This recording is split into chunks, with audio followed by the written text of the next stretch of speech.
અને દીકરા, આવા કળજુગમાં જો હું દુખિયાના દુઃખ માંગુ ને તો માનજે કે હું દશામાં,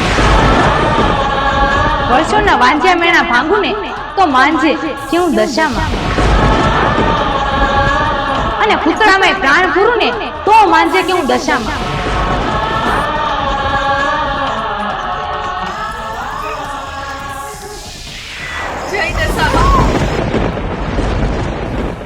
દીકરી, જીવનમાં જે કોઈ દુઃખ આવે એ કર્મની કસોટી હોય છે, અને તું આ કસોટીમાંથી પાર ઉતરી ગઈ છે.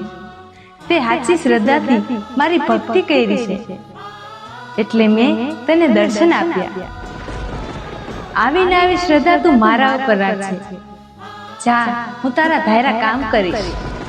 મારો આશીર્વાદ સદાય માટે તારે હારે રહેશે. તથાસ્તુ.